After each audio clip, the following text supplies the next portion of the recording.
નમસ્કાર વિદ્યાર્થી મિત્રો, આજના વિડીયોની અંદર આપણે ધોરણ 7 વિષય સામાજિક વિજ્ઞાનની ત્રિમાસિક કસોટી 2026 માટેના મોસ્ટ એમપી પેપર તથા પ્રશ્ન બેંકનું સોલ્યુશન કરીશું. એ પણ જવાબ સાથે સંપૂર્ણ પ્રશ્નોના મિત્રો નીચે દરેક પ્રશ્ન નીચે જવાબ લખેલા છે. અને એ પણ જણાવી દઉં કે આ પ્રશ્નો ખાસ પ્રકારના જે આઈએમપી પ્રશ્ન આવે તમારા પાઠ્યપુસ્તકમાંથી એ પ્રકરણ મુજબ આપણે આઈએમપી પ્રશ્નોનું જ સોલ્યુશન અને આઈએમપી પ્રશ્નોનો જ સમાવેશ કરેલો છે.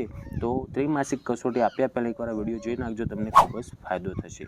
ઓકે મિત્રો, તો તમારા બીજા મિત્રોને શેર કરો અને આવા ઉપયોગી વિડીયો માટે આપણી ચેનલને સબસ્ક્રાઈબ કરજો. પહેલાં મિત્રો જુઓ, વિકલ્પો આપેલા છે, જેમાં પહેલો પ્રશ્ન છે કે ગુર્જર પ્રતિહાર સામ્રાજ્યના પતન બાદ કયા રાજ્યનો ઉદય થયો ન હતો? તેમાં ઓપ્શન ડી આવશે, વિજયનગર સામ્રાજ્યનો. બીજું, દિલ્હી સલ્તનતના ગુલામ વંશનો સાચો સ્થાપક કોને માનવામાં આવે છે? તેમાં બી જવાબ આવે, ઇલ્તુત્મિશ. ત્રીજું, પાનીપતનું પ્રથમ યુદ્ધ ઈસવીસન 1526માં કોની વચ્ચે લડાયું? તો એમાં ઓપ્શન એ આવશે, બાબર અને ઇબ્રાહિમ લોધી વચ્ચે. પછી ચોથો, પૃથ્વીના સૌથી આંતરિક સ્તરને શું કહેવામાં આવે છે? તો પૃથ્વીના સૌથી આંતરિક સ્તરને ઓપ્શન સી પુરસ કહેવામાં આવે છે. ઓકે. પછી પાંચમો, કે દિલ્હીમાં આવેલ અલાઈ દરવાજાનું નિર્માણ કયા સુલતાને કરાવ્યું? તો એમાં જવાબ આવશે મિત્રો ઓપ્શન બી, અલાઉદ્દીન ખિલજી. પછી આપણે યોગ્ય શબ્દો વડે ખાલી જગ્યા પૂરવાની છે, જેમાં પહેલું છે પાટણની પ્રખ્યાત રાણીની વાવ. તો જવાબ આવે મિત્રો સોલંકી વંશના શાસનકાળ દરમિયાન બંધાણી. બીજું, દિલ્હીની ગાદી પર બેસનાર પ્રથમ મહિલા શાસક. તો એમાં રઝિયા સુલતાન જવાબ આવે. ત્રીજું, મુઘલ સામ્રાજ્યના સુવર્ણ યુગનો સમયગાળો શાહજહાંના શાસનકાળને ગણવામાં આવે.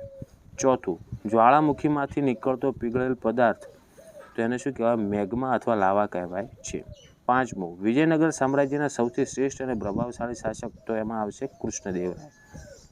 પછી આપણે ટૂંક જવાબી તથા જોડકા માટે જુઓ. પહેલાં ખરા ખોટા આપ્યા છે. પહેલું છે, રાજપૂત યુગમાં રાજાનો જ્યેષ્ઠ પુત્ર જ હંમેશા ઉત્તરાધિકારી બનતો હતો. તો રાજપૂત યુગમાં ખોટું આવે, કારણ કે રાજા જેને યુવરાજ બનાવે ને તે બનતો. બીજું છે, કુતુબુદ્દીન ઐબકે દિલ્હીમાં ઢાઈ કા ઝોપડા નામની મસ્જિદ બંધાવી હતી. તો આ પણ ખોટું આવશે, કારણ કે એમણે અજમેરમાં બંધાવી હતી, દિલ્હીમાં નથી. ત્રીજું, અકબરે દીન-એ ઇલાહી નામના નવા સંપ્રદાયની સ્થાપના કરી હતી. તો આ ખરું આવશે. ચોથું, રૂપાંતરિત ખડકોનું શ્રેષ્ઠ ઉદાહરણ આરસપહાણ છે. તો આ ખરું આવે. અને પાંચમું, તાલીકોટના યુદ્ધ પછી બહમની રાજ્યનો વિજય થયો અને વિજયનગરનો અસ્ત થયો. તો ખરું આવશે. પછી જોડકા જુઓ. પહેલું છે પૃથ્વીરાજ ચૌહાણ. તો એમાં બી આવે, ઓકે, જે તરાઈનું યુદ્ધ 1192. એટલે જો તમને જણાવી દઉં, ડાયરેક્ટ જ આમાં ABCD હતું ને, એને જોડકા સામે યોગ્ય એનો સામે જવાબ લખી નાખ્યો છે સીધો જ, કે પૃથ્વીરાજ ચૌહાણ. તો એને સામેનું જ આવશે એમાં, કે તરાઈનું યુદ્ધ 1192. બીજું છે કૃષ્ણદેવરાય. તો એમાં ડી જવાબ આવશે, આંધ્ર ભોજ તરીકે ઓળખ. પછી ત્રીજું છે શાહજહાં. તો આવશે તાજમહલ અને લાલ કિલ્લો. ચોથું છે છત્રપતિ શિવાજી મહારાજ. તો એમાં જવાબ આવે મરાઠા સામ્રાજ્યના સ્થાપક. અને પાંચમામાં યુ આકારની ઘાટી. તો એને કહેવાય હિમ નદીનું ઘસારણ કાર્ય. પછી ટૂંકા પ્રશ્નો અને એના જવાબ જુઓ. જેમ કે પહેલો પ્રશ્ન આપેલ છે કે રાજપૂતના મુખ્ય ગુણો કયા? તો રાજપૂતો બહાદુર, ટેકીલા, વચનપાલક વગેરે ડાયરેક્ટ જવાબ લખેલો છે એમનો જુઓ. પછી બીજું છે સલ્તનત કાળમાં ઇકતાદારી પ્રથા એટલે શું? તો એનો પણ નીચે જવાબ આપેલો છે. પ્રશ્નોના સ્ક્રીનશોટ લઈ લો અને જવાબ વાંચીને જવાના. ત્રીજું છે મુઘલ શાસક બાબરની આત્મકથાનું નામ શું છે અને તે કઈ ભાષામાં લખાય? તો એનું આત્મકથાનું નામ મિત્રો છે તુજુક-એ-બાબરી, બાબરનામા છે અને તુર્કી ભાષામાં લખાયેલ છે. ચોથું, પૃથ્વીનું સૌથી ઉપરનું સ્તર સિયાલ શા માટે કહેવાય છે?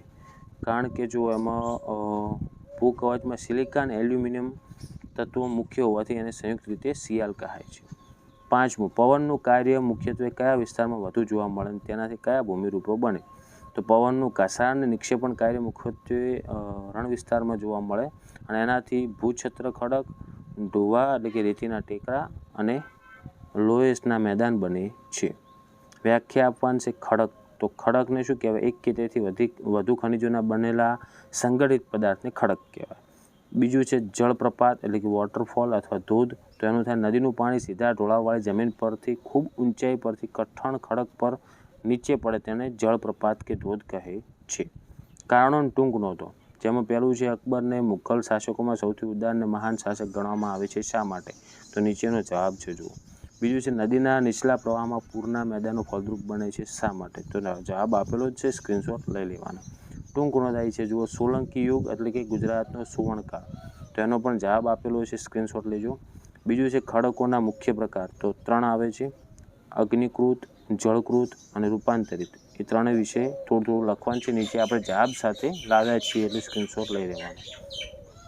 હવે જે મોટા પ્રશ્ન આવશે મુદ્દાસર, એ કયા અગત્યના ગણાય તમારા માટે? તો જો એમાં પહેલું છે દિલ્હી સલ્તનતની શાસન વ્યવસ્થાનું વિગતવાર વર્ણન કરવાનું છે, તો એનો સ્ક્રીનશોટ લો.